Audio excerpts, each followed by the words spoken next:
சூரியனை பார்த்து நாய் குறைப்பது சூரியனுக்கு தெரியவே போறதில்லை. ஆனா நாங்க வந்து அதை பார்த்து குறைச்சிட்டோம், அதனால சூரியனுக்கு இழிவு அப்படின்னு தமக்குத்தானே நினைத்து கொள்வது உண்டு. அதுபோல தான் திமுகவை பற்றி, திராவிட இயக்கத்தை பற்றி இங்கே சில நாய்கள் குறைத்து கொண்டிருக்கின்றன. இந்த நாய்களுடன் குறைப்பு சத்தத்தை கேட்டுட்டு அயல் நாடுகளில் வசிக்கக்கூடிய சில புலம்பெயர்ந்த நாய்களும் எதற்காக குலைக்கிறோம் அப்படின்னு தெரியாமலே பதிலுக்கு குலைத்து கொண்டிருக்கின்றன. இலங்கையை பொறுத்த வரைக்கும் அங்கும் திராவிட இயக்கம் ஒரு காலத்தில் கோலோச்சி கொண்டிருந்தது. சமூக சீர்திருத்த இயக்கமாக கோலோச்சி கொண்டிருந்த ஒரு காலமும் உண்டு. அங்கும் இதே போல திமுக என்று கட்சிகள் எல்லாமே இருந்தது. அது எல்லாமே வந்து 1970க்கு முன்பு, அதாவது இன்றைக்கு ஈழத்தின் இலங்கையின் பிரதிநிதிகள் என்று இவர்கள் யாரையெல்லாம் சொல்கிறார்களோ இவர்கள் எல்லாம் பிறப்பதற்கு முன்பாகவே அங்கு திமுக இருந்திருக்கிறது, இருந்திருக்கிறது. சூப்பர் ஸ்டார் படத்தில் வர பாட்டு மாதிரி தான் உங்க அப்பா விசில கேட்டவன் அப்படின்னு சொல்லக்கூடிய ஒரு நிலையில தான் திமுக இருக்கிறது. இப்போது இருக்கக்கூடிய திமுகவை இங்கிருந்து குலைக்கக்கூடிய நாய்களான சீமான்களும், சீமானின் அடிவரடிகளாக இருக்கக்கூடிய புலம்பெயர்ந்தவர்களும் அறியாத தகவல்கள் நிறைய இருக்கின்றன. அதை பத்தி தான் இன்னைக்கு நியூஸ் ரோஸ்ட்ல பார்க்க போறோம். Welcome to news roast. நேற்று பூமர் ஷோவில் கூட பேசிகிட்டு இருந்தோம், இலங்கையில் திமுகவும் இருந்தது அப்படின்னு சொல்லி பேசிகிட்டு இருந்தோம். நிறைய பேர் ஆச்சரியமாக கேட்டிருந்தாங்க, இலங்கையில் திமுக இருந்ததா அப்படின்னு கேட்டிருந்தாங்க. அதாவது விடுதலை புலிகள்லாம் உருவாவதற்கு முன்பாகவே அங்கு தமிழர்கள் மத்தியில் பிரபலமான ஒரு கட்சியாக திமுக இருந்திருக்கிறது. இலங்கையில் மட்டுமல்ல, பர்மாவில் கூட திமுக இருந்திருக்கிறது. அயல் மாநிலங்களில் கர்நாடகாவில், மகாராஷ்டிராலெல்லாம் கூட திமுக இருந்திருக்கிறது. நாம இலங்கை திமுகவுக்கு வருவோம். இது ஒரு நெடிய பாரம்பரியம். இந்தியாவில் சுதந்திர போராட்டம் நடந்து கொண்டிருந்த அந்த காலகட்டம் 1930களில் சுதந்திர போராட்ட உணர்வு இந்தியர்களுக்கு உச்சத்தை எட்டுகிறது. ஆனால் தமிழ்நாட்டில் சுயமரியாதைக்கான போரை பெரியார் நடத்தி கொண்டிருந்தார். அவர் இந்திய சுதந்திரத்தை காட்டிலும் சமூக சுதந்திரம் வேணும், ஒடுக்கப்பட்டவர்களுக்கும் பிற்படுத்தப்பட்டவர்களுக்கும் உயர்சாதியினரிடமிருந்து சுதந்திரம் வேணும், நமக்கு அரசாங்கங்கள் மாறினால் கூட இவர்களிடமிருந்து நம்மளால சுதந்திரம் வாங்க முடியாது, நாம சாதிய இழிவை சுமந்து கொண்டே இருக்க போகிறோமே அப்படின்னு சொல்லிட்டு கவலைப்பட்டார். அதனால தான் அவர் சுயமரியாதைக்கான ஒரு போரை, சுயமரியாதை இயக்கத்தை தொடங்கி நடத்தி கொண்டிருந்தார். ஏராளமான பத்திரிகைகள் வாயிலாக சாதிய இழிவுக்கு எதிரான கருத்துருவாக்கத்தை இங்கே அப்போது திராவிட இயக்கம் நிகழ்த்தி கொண்டிருந்தது. அது போன்ற சில பத்திரிகைகள் இங்கிருந்து கொழும்புக்கு செல்கின்றன. இலங்கையின் இன்றைய தலைநகராக இருக்கக்கூடிய கொழும்புவில் அது போன்ற சஞ்சிகைகளை, திராவிட இயக்கத்துடைய சஞ்சிகைகளை எல்லாம் வாங்கி படித்த பல பேர் சுயமரியாதை இயக்கத்தின் பால் ஒரு மாதிரியாக வந்து அவர்களுக்கு ஈர்ப்பு ஏற்படுகிறது.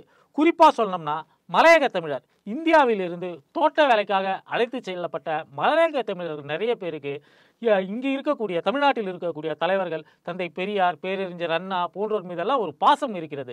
அவங்கெல்லாம் வந்து நம்ம ஊரில் பெரிய தலைவர்களாக இருக்கிறாங்க அப்படிங்கிற ஒரு பாசம் இருக்கிறது. எனவே அவர்கள் பத்திரிகைகள் எழுதுவதை எல்லாம் ஆர்வமாக படிக்க ஆரம்பித்திருக்கிறார்கள்.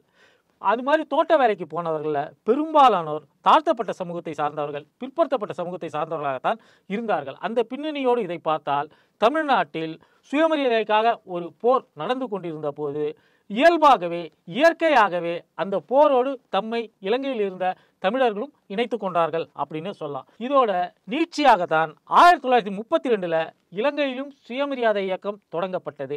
தமிழ்நாட்டில் பெரியார் நடத்தி கொண்டிருந்தார் சுயமரியாதை இயக்கம்.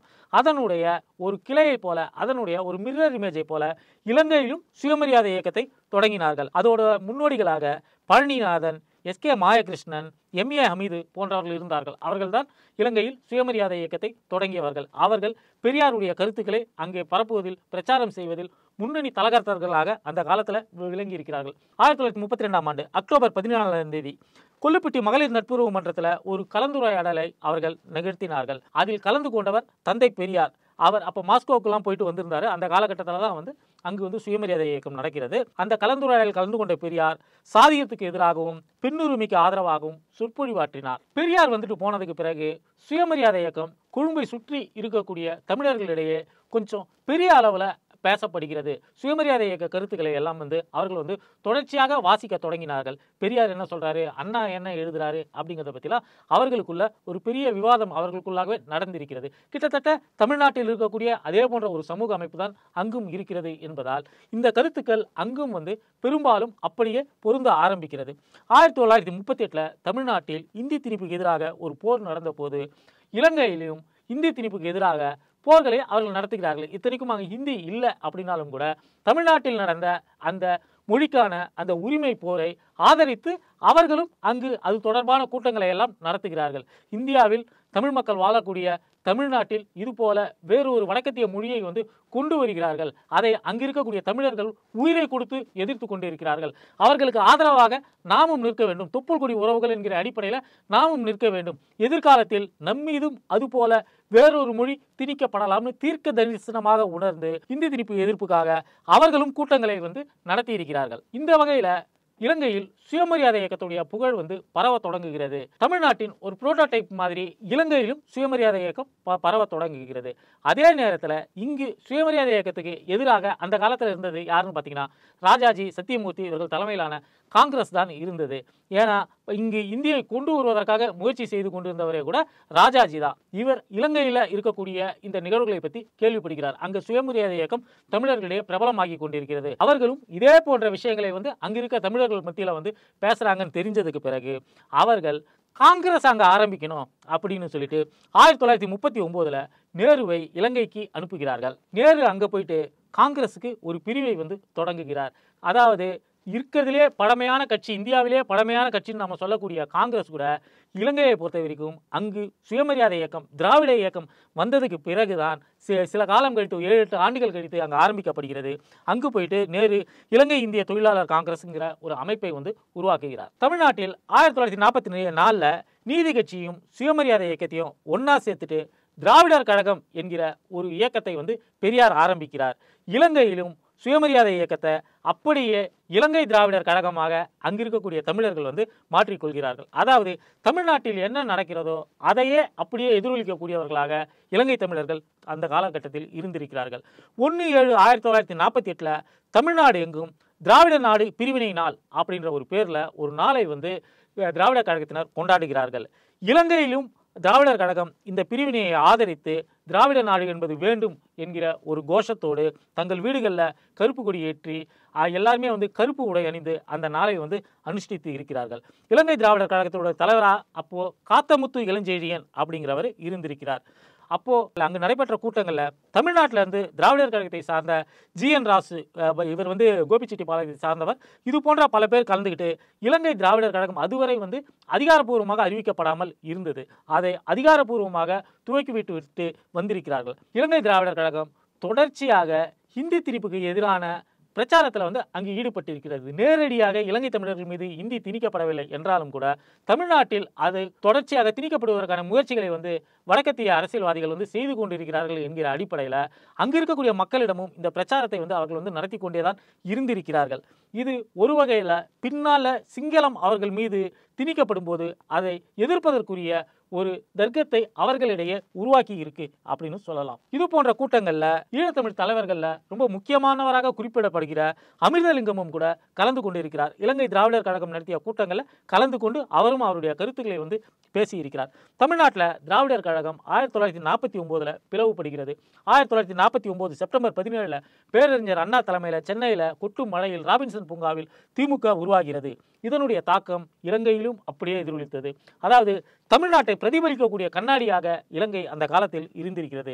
அதே தேதியில், அதே செப்டம்பர் 17 அங்கு இருக்கக்கூடிய இலங்கையில் இருக்கக்கூடிய திராவிடர் கழக செயற்குழு கூடி பேசியிருக்கிறது. கூடி பேசி நாம் எல்லோரும் அப்படியே திராவிட முன்னேற்ற கழகமாக மாறிவிடுவோம் அப்படின்னு சொல்லிட்டு அவர்கள் முடிவெடுக்கிறார்கள். தமிழ்நாட்டில் திராவிட முன்னேற்ற கழகம் என்று பெயர் இருக்கிறது. அவர்கள் அங்கே திராவிடர் முன்னேற்ற கழகம்னு ஒரு இருரை மட்டும் சேர்த்து வச்சுக்கிட்டு இருக்கிறாங்க. அவ்வளவுதான் வித்தியாசம். தமிழ்நாட்டில் இருக்கக்கூடிய திராவிட முன்னேற்ற கழகத்துக்கும் இலங்கையில் இருக்கக்கூடிய திராவிடர் முன்னேற்ற கழகத்துக்குமான வித்தியாசம் என்பது அந்த இரு மட்டும்தான். அந்த ஆண்டு இறுதியிலேயே அங்கும் உட்கட்சி தேர்தல் நடத்தப்படுகிறது. திராவிடர் முன்னேற்ற கழகத்துக்கு உட்கட்சி தேர்தல் நடத்தப்பட்டு பொதுச் செயலாளராக இளஞ்செழியன் தேர்ந்தெடுக்கப்படுகிறார். அதுவரை சமூக சீர்திருத்தம் மட்டும்தான் அவங்களுடைய ஒரு குறிக்கோளாக இருந்தது. மொழி தொடர்பான விஷயங்களில் தான் நிறைய கருத்தரங்கங்களை வந்து நடத்தி இருக்கிறார்கள். அந்நிய மொழி வந்து நம்ம மீது வந்து திணிக்கப்படுவதை வந்து எப்படியெல்லாம் நம்ம எதிர்க்கணும், ஏன் எதிர்க்கணும் அப்படின்லாம் தான் அவங்க வந்து அதுவரை கூட்டங்கள் நடத்திட்டு இருந்தாங்க. இதற்கு பிறகு அவர்கள் வந்து இலங்கையில் திமுக உருவான பிறகு அவர்கள் நிறைய உள்ளூர் பிரச்சனைகளை வந்து பேச ஆரம்பித்தார்கள். எப்படி தமிழ்நாட்டில் திமுக ஒரு அரசியல் கட்சியாக எல்லா பிரச்சனைகளையும் பேச வருகிறதோ அதுபோல இலங்கையிலும் திமுக அந்த நாட்டுடைய பிரச்சனைகளை எல்லாம் பேச வேண்டும் என்று முடிவெடுத்து அந்த பிரச்சனைகளை வந்து பேசிக் கொண்டிருக்கிறார்கள். அது வரைக்கும் வந்து கொழும்பை சுற்றி தான் வந்து திராவிட இயக்கம் அப்போது இருந்தது. கொழும்பை சுற்றி வசிக்கக்கூடிய பகுதிகளில் இருக்கக்கூடிய தமிழர்கள் தான் திராவிட இயக்கங்களில் ஆர்வம் செலுத்தி கொண்டிருந்தார்கள். திராவிட முன்னேற்ற கழகமாக மாறிய பிறகு அவர்கள் மலையகத்தில் நிறைய கான்சென்ட்ரேட் பண்ண ஆரம்பித்தாங்க.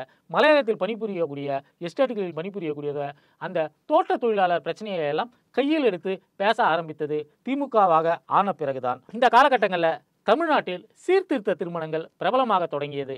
இதை அங்கும் வந்து அவர்கள் வந்து செய்து பார்த்தார்கள். நிறைய சீர்திருத்த திருமணங்கள் இலங்கையுடைய வடக்கு பகுதியில் வந்து நடக்க ஆரம்பித்தது.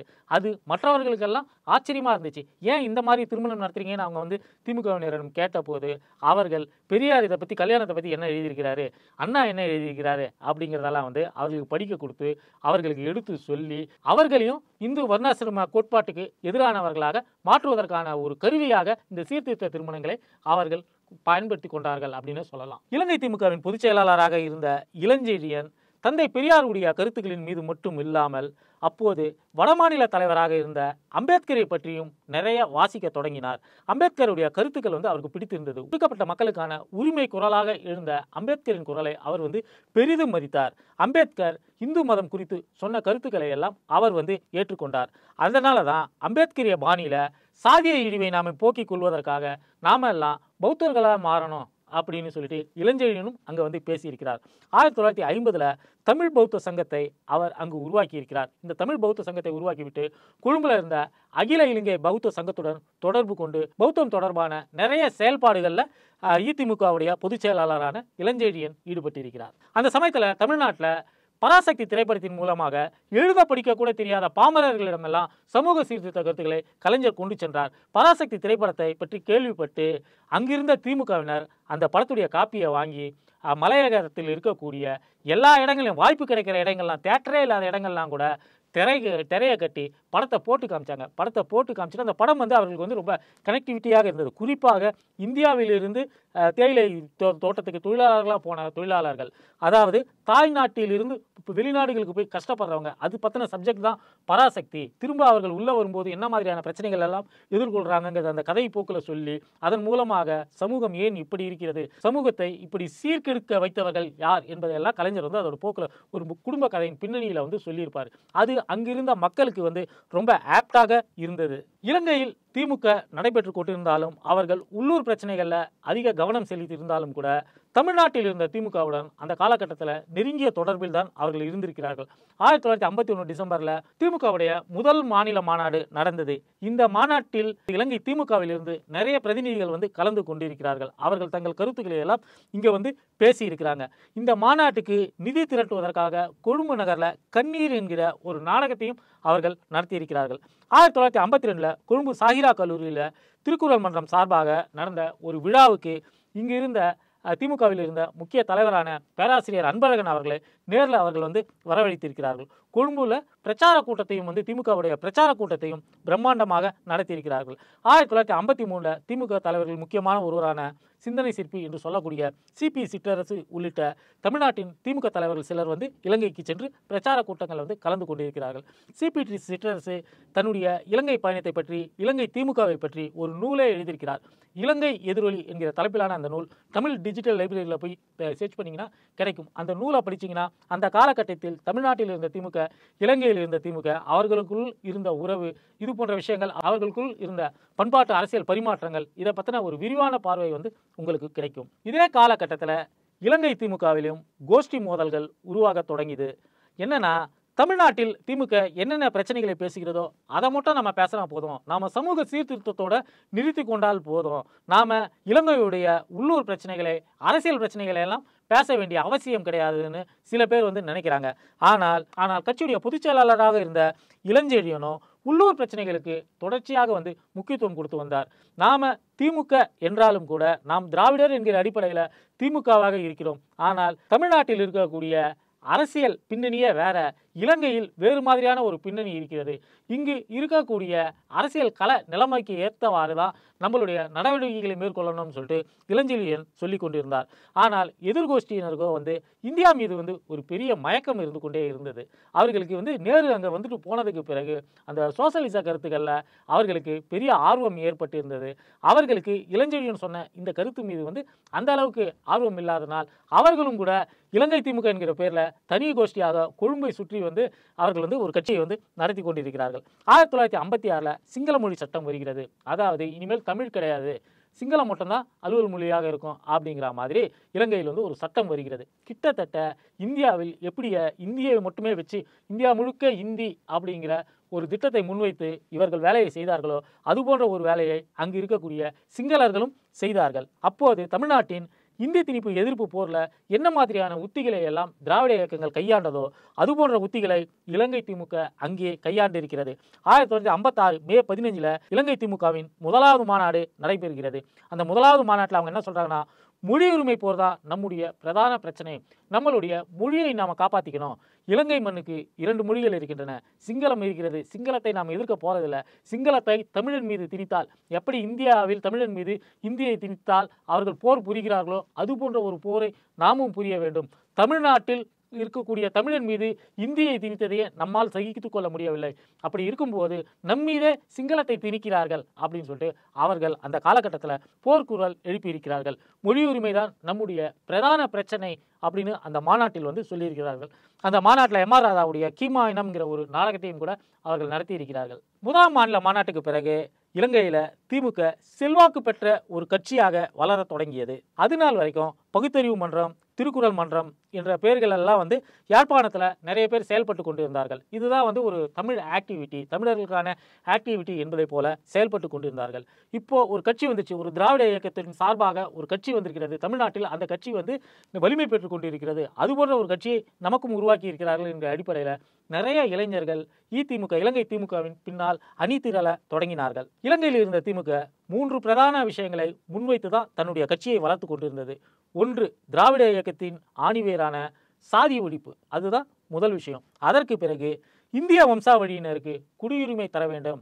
மலையக தமிழர்களாக இருக்கிறாங்க, காலம் காலமாக இங்கேயே செட்டில் ஆகி இங்கேயே பிறந்து இங்கேயே வளர்ந்து கொண்டிருக்கிறார்கள், அவர்களுக்கு இலங்கை குடியுரிமை தரணும் அப்படிங்கிறத ஒரு 2வது கொள்கையாக இலங்கை திமுகவினர் வைத்திருந்தார்கள். கடைசியாக மொழி உரிமை, தமிழ் மொழிக்கு சம அந்தஸ்து இலங்கையில் கிடைக்க வேண்டும். சிங்களம் மட்டும்தான் மொழின்னு கிடையாது, சிங்களத்துக்கு இணையாக தமிழையும் அலுவல் மொழியாக முன்வைக்க வேண்டும். இந்த 3 விஷயங்களை வைத்து தான் திமுக அங்கே செயல்பட்டு இருக்கிறது. திமுகவுடைய இந்த சாதி ஒழிப்பு அப்படிங்கிற ஒரு கொள்கை அங்கு இருக்கக்கூடிய ஒடுக்கப்பட்ட மக்கள் நிறைய பேரை திமுகவின் பால் ஈர்த்தது அப்படின்னு சொல்றாங்க. பருத்தித்துறை, பட்டுக்கோட்டை, பலாலி, நெல்லியடி, வேலனை, தொண்டமனாறு, உடுப்பட்டி, கரவெட்டி, கரணவாய், இமயானன், கரணவாய் தெற்கு, கொடிகாமம், சாவகச்சேரி, வல்வெட்டித்துறை, புலாலி போன்ற இடங்கள்லாம் திமுகவுக்கு கிளைகள் தொடங்கப்பட்டன. அது மட்டும் இல்லாமல் மன்னார், முல்லைத்தீவு, வவுனியா, கிளிநொச்சி, திருகோணமலை, மட்டக்களப்பு, கல்முனை போன்ற நகரங்களிலும் கால் பதித்திருக்கிறது இலங்கை திமுக. இலங்கையிலும் திமுக செல்வாக்கு பெற்றுக் கொண்டிருந்த அந்த காலகட்டத்தில் 2வது மாநில மாநாட்டை தமிழ்நாட்டில் திமுக நடத்துகிறது. சென்னையில் நடந்த அந்த மாநாட்டில் திமுக தேர்தல் அரசியலில் நாம் பங்கு பெறுவோம், நாம் சமூக சீர்திருத்த இயக்கமாக இருந்து மட்டுமே நம்முடைய கொள்கைகளை நாம் நடைமுறைக்கு கொண்டு வர முடியாது, அதில் பிரச்சனை இருக்கு, நாம் அதிகாரத்துக்கு வந்தாதான் நம்மளுடைய கொள்கைகளை சட்டமாக்கி செயல்படுத்த முடியும் என்கிற ஒரு நிலைக்கு வந்திருக்கிறது. இலங்கை திமுகவுக்கு இந்த நிலைப்பாடு அந்த அளவுக்கு ஏற்கத்தக்கதாக இல்லை. அடிப்படையில் நாம் சீர்திருத்த இயக்கம் திக எப்படி செயல்பட்டதோ அதுபோல தான் திமுக செயல்பட்டு கொண்டிருக்கிறது. அப்படி இருக்கும்போது பாராளுமன்ற தேர்தல் அரசியலில் ஈடுபடுவது என்பது சரியாக வராது அப்படிங்கிற மாதிரி இலங்கையில் இருந்த திமுக கருதி இருக்கிறது. இங்கு தமிழ்நாட்டில் திமுக மாநாட்டில் இது மாதிரி தீர்மானம் போட்டதுமே இலங்கை திமுக உடனடியாக செயற்குழுவை கூட்டி இதை பற்றி விவாதித்து இருக்கிறார்கள். விவாதித்து நாம இனிமேல் நடுநிலையாக இருக்கணும், நாம தமிழ்நாட்டு திமுகவை சார்ந்து அதனுடைய ஒரு ஜெராக்ஸ் பிரதியாக இங்கு இயங்கக்கூடாது, நாம தொடர்ச்சியாக சுயமரியாதை இயக்க கொள்கைகளை முன்வைக்கக்கூடிய ஒரு கட்சியாக மட்டுமே இருப்போம், நாம தேர்தலில் போட்டியிடக்கூடிய அரசியல் கட்சியாக மாற வேண்டாம்னு சொல்லிட்டு அவர்கள் தீர்மானம் இயற்றி இருக்கிறார்கள். தமிழ்நாட்டில் மாநில மாநாடு நடந்ததை தொடர்ந்து இலங்கையிலும் ஒரு பெரிய ஒரு கூட்டத்தை, ஒரு மாநாட்டுக்கு இணையான ஒரு கூட்டத்தை வந்து நடத்தணும் அப்படின்னு சொல்லிட்டு இலங்கை திமுக முடிவெடுத்திருக்கிறது.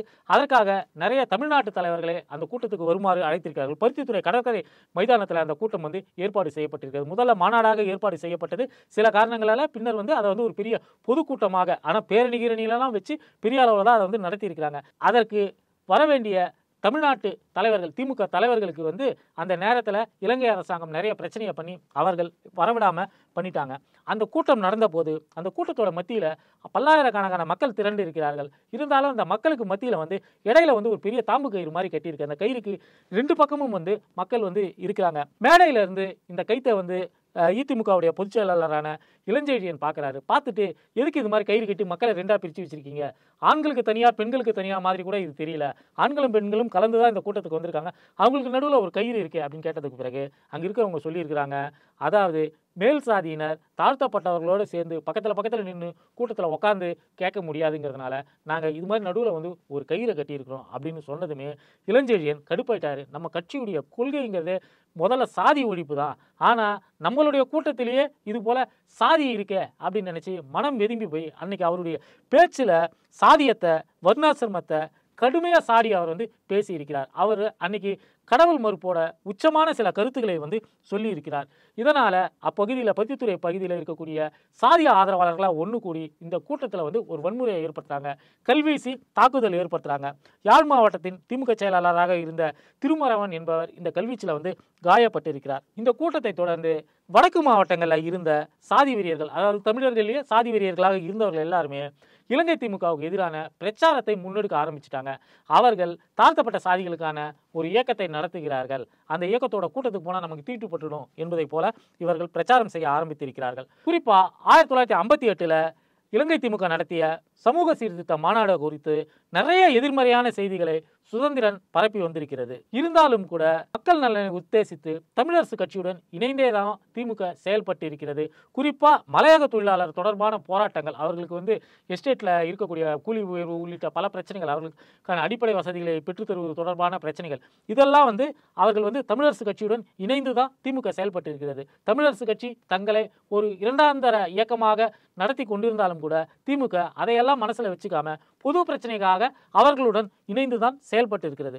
1962 ஏப்ரல் 21, 22 இரண்டாவது மாநாட்டை இலங்கையில் திமுக நடத்தி இருக்கிறது. இந்த மாநாட்டில் தமிழரசு கட்சியை சார்ந்த தந்தை செல்வா அவர்கள் வந்து கலந்து கொண்டிருக்கிறார்கள். இந்த மாநாடு நடக்கும்போது தான் திமுக அங்கு தன்னுடைய கேரியர் பெஸ்டான ஒரு நிலையில இருந்தது அப்படின்னு சொல்லலாம். திமுகவுக்கு ஏராளமான உறுப்பினர்கள் அப்போதுதான் இருந்தார்கள். இந்த மாநாட்டில் பேசப்பட்ட பல விஷயங்கள் அதுநாள் வரை திமுக தங்கள் கண்பார்வை உறுத்தாத வகையில் இருந்த வரைக்கும் சிங்களவர்கள் கண்டும் காணாமல் போய்கொண்டிருந்தார்கள். ஆனால் இரண்டாவது மாநாட்டில் பேசப்பட்ட பல விஷயங்கள் தங்களுக்கு எதிரானவையாக இருக்கக்கூடும், எதிர்காலத்தில் தமிழ் மக்கள் மத்தியில் திமுக பெரும் சக்தியாக இருக்கும் அப்படிங்கிற ஒரு அச்சத்தை சிங்களவர்களுக்கு ஏற்படுத்தி இருக்கிறது. அதைத் தொடர்ந்து சிங்களவர்கள் திமுகவை தடை செய்ய வேண்டும், திமுக என்பது ஒரு பிரிவினைவாத சக்தி, அவர்கள் பிரிவினைவாதம் பேசுகிறார்கள், அவர்கள் தமிழ்நாட்டோடு இலங்கையை இணைக்கணும் அப்படிங்கிறதுக்காகத்தான் வேலை பார்த்துக்கிட்டு இருக்கிறாங்க, அவர்கள் தமிழ்நாட்டில் பேசப்படக்கூடிய திராவிட நாடு என்கிற தனி நாடு கோரிக்கைக்கு ஆதரவானவர்கள், இலங்கையே வந்து திராவிட நாட்டுக்குள்ள சேர்த்து விட்டுருவாங்க அப்படிங்கிற ஒரு அச்சத்தை எல்லாம் அவர்கள் தொடர்ச்சியாக பதிவு செய்ய ஆரம்பித்தார்கள். பாராளுமன்றத்திலேயே சிங்கள பாராளுமன்ற உறுப்பினர்கள் பலரும் திமுகவை தடை செய்ய வேண்டும்னு பேச ஆரம்பிச்சாங்க. ஆனால் பாராளுமன்றத்தில் திமுக அப்படியான கட்சி இல்லை, பிரிவினைவாதம் பேசக்கூடிய கட்சி அல்ல, அது ஒரு சமூக சீர்திருத்த இயக்கமாக செயல்படுகிறதுன்னு பதிலளிக்க வேண்டிய தமிழரசு கழகத்தினரோ அந்த பாராளுமன்றத்தில் மௌனமாக இருந்து திமுகவுக்கு முதுகில் குத்தி துரோகம் செய்தார்கள். 1962 ஜூலை 22 நள்ளிரவு அவசரகால சட்டத்தை பயன்படுத்தி இலங்கை திமுகவை இலங்கை அதிபர் ஸ்ரீமா பண்டாரநாயக்கா தடை செய்தார். ஆரம்ப காலம் முதலே திராவிட இயக்கங்களோட நல்ல நட்புறவில் இருந்த இலங்கை தமிழ் தலைவரான அமிர்தலிங்கம் மட்டும்தான் இந்த தடையை வந்து கடுமையாக எதிர்த்தார். பாராளுமன்றத்திலும் இத்தடையை எதிர்த்து அவர் மட்டும்தான் வந்து பேசினாரு. தமிழரசு கட்சியினரை பொறுத்த வரைக்கும் இலங்கையில் திமுக கலைந்து விட்டால் அந்த கட்சியில சேர்ந்த இளைஞர்கள், தமிழர்கள் எல்லோரும் நம்ம கட்சிக்கு தான் வருவாங்க, நம்ம கட்சி வலுவடையும் அப்படிங்கிற ஒரு எண்ணத்துல தான் இருந்திருக்கிறாங்க. இந்த தடைக்கு பிறகு கட்சியின் பொதுச் செயலாளராக இருந்த இளஞ்செழியன் தலைமறைவு ஆகிவிட்டார். கட்சியில் இருந்த பலரும் வந்து என்ன செய்வது ஏது செய்வதுன்னு தெரியாம, தலைமை இல்லாம மறுபடியும் வள்ளுவர் மன்றம், பகுத்தறிவு மன்றம், அண்ணா மன்றம், பாரதிதாசன் மன்றம்னு அவங்கவுங்க ஊர்களில் மன்றங்களை வைத்து பெரிய ஒரு இயக்கம், நாடு தழுவிய ஒரு இயக்கமாக இருந்த அந்த கட்சி உள்ளூர் மன்றங்களாக சுருங்கி விட்டது. கொழும்புல அகில இந்திய வாலிபர் முன்னணி என்கிற பெயரில் திமுக சின்ன ஒரு மன்றமாக மாறிவிட்டது. நம்ம ஏற்கனவே சொன்ன மாதிரி இந்த தடையின் காரணமாக அரசியல் செயல்பாட்டில் முடங்கி கிடந்தவர்கள் எல்லாருமே தமிழரசு கழகத்தில் போய் பலரும் சேர தொடங்கி இருக்கிறார்கள். இப்படியாக திமுகவுடைய வரலாறு என்பது அங்கே அவர்கள் ஒரு அரசியல் சக்தியாக தேர்தலெல்லாம் போட்டியிடக்கூடிய ஒரு இயக்கமாக மாறுவதற்கு முன்பாகவே முடிந்துவிட்டது. அதற்கு பிறகுதான் 1975 வட்டுக்கோட்டை தீர்மானம், போராளி இயக்கங்கள், ஆயுத போராட்டம், இது போன்ற விஷயங்கள் எல்லாம் நடக்கிறது. அதற்கு முன்பாகவே அங்கு திமுக என்கிற இயக்கம் இல்லாமல் போய்விட்டது. இருந்தாலும் கூட திராவிட இயக்கத்துடைய தாக்கம் அங்கு ஆயுத குழுவினருக்கே கூட இருந்திருக்கிறது. ஆயுத போராட்டத்தின் மூலமாக தமிழீழம் அடைய வேண்டும் என்று சொல்லக்கூடிய குழுவினருக்கே கூட இருந்திருக்கிறது. தமிழீழ விடுதலை புலிகளை கூட தங்களை திராவிடர்கள் என்றுதான் சொல்லிக் கொண்டார்கள். மற்ற நாடுகளுக்கு போகும்போது தங்களை திராவிடர்கள் என்றுதான் அறிமுகப்படுத்தி கொண்டார்கள். அத்தகைய ஒரு எண்ணத்தை அவர்கள் மத்தியில் உருவாக்கக்கூடிய ஒரு இயக்கமாக அதற்கு முன்பாக திராவிட இயக்கம் அங்கு செயல்பட்டிருக்கிறது. முன்பு திகாவாக இருந்திருக்கிறார்கள், பின்னர் திமுகவாக இருந்திருக்கிறார்கள். ஒருவேளை திமுக அங்கு தடை செய்யப்படாமல் இருந்திருந்தால் பின்னர் தமிழீழ கோரிக்கை வந்தபோது திமுகவின் அணுகுமுறை என்பது வேறு மாதிரியாக இருந்திருக்கும். தமிழ்நாட்டில் அதற்குள்ளாக திமுக ஆட்சி பொறுப்பை கைப்பற்றி ஒரு காலகட்டத்தில் இந்திய அரசையே யார் ஆளணும் அப்படின்னு முடிவெடுக்கக்கூடிய ஒரு இடத்துக்கெல்லாம் திமுக வளர்ந்து இருக்கிறது. அதுபோன்ற ஒரு சூழ்நிலையில் இலங்கையிலும் திமுக இருந்திருந்தால் இந்தியாவுக்கும் இலங்கைக்குமான அந்த தமிழர் பிரச்சனையில ஒரு முக்கிய பாலமாக அந்த கட்சி இருந்திருக்கும். விரும்பத்தகாத நிறைய விஷயங்கள் எல்லாம் நடந்திருக்கிறது. இதெல்லாம் தவிர்க்கப்பட்டிருக்கக்கூடிய ஒரு வாய்ப்பாகவும் அது அமைந்திருக்கும். இலங்கையில் திமுக என்கிற ஒரு கட்சி இருந்தது, திக இருந்தது. திராவிட இயக்க தலைவர்கள் தமிழ்நாட்டில் இருந்து இலங்கைக்கு போயிட்டு பேசிட்டுலாம் வந்திருக்காங்க. சமூக சீர்திருத்த நடவடிக்கைகள் எல்லாம் ஈடுபட்டிருக்காங்க. இந்த வரலாறு எல்லாம் அங்கு தொடர்ச்சியாக இருக்கக்கூடிய அடுத்தடுத்த தலைமுறைக்கு கடத்தப்படாமல் போய்விட்டது. அதற்கு காரணம் என்னன்னா, ஹீரோயிசத்தின் பின்னாடி அவர்கள் எல்லாமே போய்விட்டார்கள். இலங்கை திமுக, இலங்கையில் திராவிட இயக்கம், இது தொடர்பான விஷயங்களை எல்லாம் நீங்கள் நிறைய படிக்கணும் அப்படின்னு விரும்புனீங்கன்னா பே. முத்துலிங்கம் என்பவர் எழுதியிருக்கக்கூடிய எழுதாத வரலாறு என்கிற நூல் இருக்கிறது. அவர் எழுதிய இலங்கை திமுக என்கிற நூல் பெரியார் புக்ஸில் கிடைக்கும். அது இது போன்ற நூல்களை நீங்கள் வாசித்து பார்த்தீங்கன்னா இலங்கையிலும் திராவிட இயக்கம் ஒரு காலத்தில் செல்வாக்கு செலுத்தி இருந்தது, எந்த அளவுக்கு இருந்தது அப்படிங்கிறதெல்லாம் நீங்கள் உணரலாம். வீடியோ பார்த்தவங்க லைக் பண்ணுங்கள், ஷேர் பண்ணுங்கள், கமெண்ட் பண்ணுங்கள். இதுவரை நம்ம சேனலை சப்ஸ்கிரைப் பண்ணாதவங்க மறக்காமல் பண்ணிவிடுங்க.